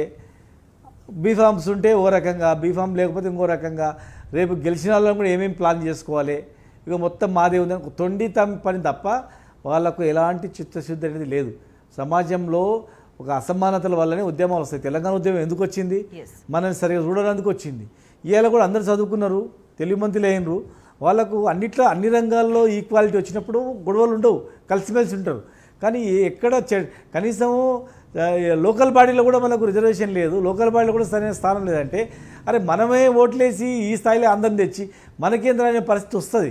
కనుక చాలామంది ఓసీలో ఉన్న మేధావులు కూడా ఏం కోరుకుంటున్నారంటే లేదు వీళ్ళకి ఇవ్వాలా, రిజర్వేషన్ చట్టబద్ధత కల్పించాలా, వీళ్ళకు కూడా అవకాశం కలిగించినప్పుడు మాత్రమే ఈ రాష్ట్రం ప్రశాంతంగా ఉంటుందని కోరుకుంటూ ఉన్నారు. కానీ కొందరు వ్యతిరేకంగా ఎట్లున్నారంటే ఎట్టి పరిస్థితుల్లో దరిదాపులో రానియద్దు, వీళ్ళు జెడ్పీటీసీలు కావద్దు, జిల్లా పరిషత్ చైర్మన్లు కావద్దు, రాజకీయంగా ఎదగొద్దు, వీళ్ళు ఎప్పుడు ఇట్లా బిచ్చగాళ్ళ మాదిరి ఉండాలి, ఏదో ఇట్లా వేయాలి, ఈ స్కీములు ఆ స్కీములు, ఈ పెన్షన్లు, లేకపోతే ఈ కుల సంఘాలకు ఇది ఇస్తాం అది ఇస్తామంటే ఆశపడి వీళ్ళు వస్తారు, వీళ్ళకి గింతే పెట్టాలి అనేటువంటి ఆలోచనలు ఉన్నారు. ఇది కుట్రపూరితమైనటువంటిది. ఈ ప్రభుత్వానికి రిజర్వేషన్ ఇవ్వాలనే ఆలోచన ఎక్కడ కూడా లేదు, ప్రయత్నం కూడా చేయలేదు. వాళ్ళు జస్ట్ ఓన్లీ దొంగ సర్వే చేసి తప్పు సర్వే చేసిర్రు. మంత్రులు అడిగిర్రు చాలా సర్వే మా దగ్గర రాలేదని, ఎమ్మెల్యేలు అన్నారు మా ఇళ్ళకి రాలేదని. మరి ఎట్లా సర్వే కంప్లీట్ అయింది? ఎట్లా ఏ రకంగా చేసిండ్రు? లాస్ట్కి వాళ్ళు ఒప్పుకున్నారు 18% మిస్ అయిందని. మళ్ళీ 18% కంప్లీట్ అయిందా? ఎక్కడ కంప్లీట్ అయింది? వాళ్ళు ఎక్కడ ప్రయత్నం చేయలేదు. అసెంబ్లీ తీర్మానం చేసి పంపించి ఒక తెలంగాణ వాళ్ళు అంటే ఎడ్డోళ్ళు వీళ్ళు నమ్ముతారు, ఏదంటే మాట్లాడితే నమ్ముతారు, అందుకే ఓట్లు వేసారు కదా అనుకుంటున్నారు. కానీ ఇప్పుడు నమ్మరు ఎట్టి పరిస్థితులలో. మేము ప్రజలకు తీసుకెళ్తాం, ఖచ్చితంగా దీన్ని ఎదుర్కొంటాం, వాళ్ళని ఎదుర్కొంటాం. గ్యారంటీగా రేపు రాబోయేటువంటిది మళ్ళీ బీఆర్ఎస్ గవర్నమెంటే కనుక ఖచ్చితంగా ప్రజలలో విశ్వాసం కూడా ఉంది కనుక ఈ వర్గాలకు న్యాయం చేయాలంటే గతంలో కూడా మార్కెట్ యార్డుల్లో రిజర్వేషన్ ఇచ్చినాం, ఎమ్మెల్యే టికెట్లలో కూడా ఎక్కువ రిజర్వేషన్ టికెట్లు ఇచ్చినాం, హైయెస్ట్ టికెట్లు ఇచ్చి గెలిపించుకున్నాం. రాజ్యసభ మెంబర్లు కూడా ఒక యాదవ్కి, అదేవిధంగా ఒక మున్నూరు కాపుకి, అదేవిధంగా ఎంబీసీ కులాలకు సంబంధించిన వ్యక్తులకు చైర్మన్లుగా, ఎమ్మెల్సీలుగా, చట్టసభలు కూడా స్థానం కలిగించుకున్నాం. అనేక రకాలుగా అందరూ చేసుకున్నాం. కనుక రేపు భవిష్యత్తులో చేసేది కూడా బీఆర్ఎస్ అనేటువంటి నమ్మకాన్ని మేము కలిగించినాం. దీన్ని ఇంకా ముందుకు కూడా తీసుకెళ్తాం ఖచ్చితంగా కూడా. రైట్ కృష్ణమోహన్ గారు, ఇప్పుడు మీరు చేయరు ఖచ్చితంగా, అది మాకు కనిపిస్తూ ఉంది. దానికి తగ్గట్లు మేము అందరం కూడా మాట్లాడుకొని ప్లాన్ చేస్తాం. రైట్, సీనన్న చేసిన దానికి నేను పూర్తిగా ఆమోదిస్తున్నాను. ఎందుకంటే ఒక కమిటెడ్గా మాజీ మంత్రిగా ఉన్నప్పటికీ ఒక నిబద్ధత కలిగినటువంటి బీసీ నాయకుడిగా వారు పనిచేస్తున్నారు. మీరు వారికి హృదయపూర్వకంగా నేను ధన్యవాదాలు తెలియజేస్తా ఉన్నా. కాకపోతే ఏంటంటే ఇవాళ 42% మేము బీ ఫాములు ఇస్తామనేటువంటి కొత్త పన్నాగాన్ని ఇవాళ బీసీల మీద రుద్దే ప్రయత్నం చేస్తున్నారు. దానికి చట్టబద్ధత లేదు కాబట్టి వీళ్ళు బీ ఫాములు ఇచ్చే ఉద్దేశం ఉన్నదని నేను అనుకుంటాను. ఎందుకంటే వాళ్ళ సీట్లు మాకు ఇచ్చేటువంటి అవకాశం లేదు. ఒకవేళ కొన్ని కారణాల చేత పార్టీ బీ ఫాములు ఇచ్చినప్పటికీ, బీ ఫాములు ఎందుకంటే కాంగ్రెస్ కోట్ వేసేటోడు ఇప్పుడు ఎవరు లేడు కాబట్టి బీ ఫాములన్నీ బీసీలకు ఇచ్చి వాళ్ళని నిలబెట్టి వేరే వాళ్ళకు సంబంధించిన వాళ్ళని నిలబెట్టుకొని వాళ్ళ సామాజిక వర్గాలను వాళ్ళకు డబ్బులు ఇచ్చి గెలిపించుకొని బీసీలకు 42% ఇస్తే కూడా గెలవలేదా, మేము ఏం చేయాలయ్యా అనేటువంటి ఒక అపవాదును బీసీల మీద వేసే ప్రయత్నం జరుగుతున్నది. ఇది వాళ్ళ మనం బీసీ నాయకులు గమనించాలి. 42% ఇస్తా అంటాను కదా అని చెప్పి దానికి ప్రచారం చేసుకుంటా, దానికి భజన చేసుకుంటా మనం తిరగొద్దు. చట్టబద్ధంగా రాజ్యాంగబద్ధంగా ఇవ్వడానికి అవకాశం ఉన్నది. సర్వే చేసినప్పుడు క్వాంటిఫైబుల్ డాటా మన దగ్గర, పరిమాణాత్మక సమాచారం మన దగ్గర ఉన్నప్పుడు, మా దగ్గర ఇంత డాటా ఉంది, ఇంత పొలిటికల్ బ్యాక్వర్డ్నెస్ ఉన్నదని చెప్పి రుజువు చేసుకునే శక్తి మనకు ఉన్నప్పుడు 50% అనేటువంటి క్యాప్ను దాటవచ్చు. కాబట్టి నీ దగ్గర నిబద్ధత ఉంటే, నువ్వు బీసీలకు న్యాయం చేయాలనేటువంటి తపన నీ దగ్గర ఉంటే అది అసాధ్యమేమీ కాదు. కాబట్టి గణన మాత్రమే కాదు, సామాజిక న్యాయం జరగాలంటే రాష్ట్ర ప్రభుత్వం చిత్తశుద్ధిగా ముందుకు రావాలి. రాజ్యాంగబద్ధంగా చట్టబద్ధంగా 42% రిజర్వేషన్లు అమలు చేయాలి. చేసినప్పుడు మాత్రమే ఈ ప్రభుత్వాన్ని నమ్ముతాం. లేకపోతే బీసీలంతా ఏకమైతాం. సీనన్న కూడా మాట్లాడింది కదా, సీనన్న మేమందరం కూడా ఏకమైతాం, బీసీల తడాకేందో తప్పనిసరిగా చూపిస్తామని చెప్పి ఈ రాష్ట్ర ప్రభుత్వానికి నేను హెచ్చరిక చేస్తున్నాను. రైట్, అల్టిమేట్ గా ఇప్పటి వరకు బీసీలను చేసిన మోసాలు చాలు, ఇక 42% చట్టబద్ధత కల్పించలేదు కానీ పార్టీ పరంగా ఇస్తామని ఏదో చెప్పి గందరగోళాన్ని సృష్టిస్తే మాత్రం సహించే పరిస్థితే లేదు అని చెప్తున్న సందర్భం కనిపిస్తోంది. చర్చలో పాల్గొన్న కృష్ణమోహన్ గారికి, శ్రీనివాస్ గౌడ్ గారికి ధన్యవాదాలు. That's all for now. Stay tuned.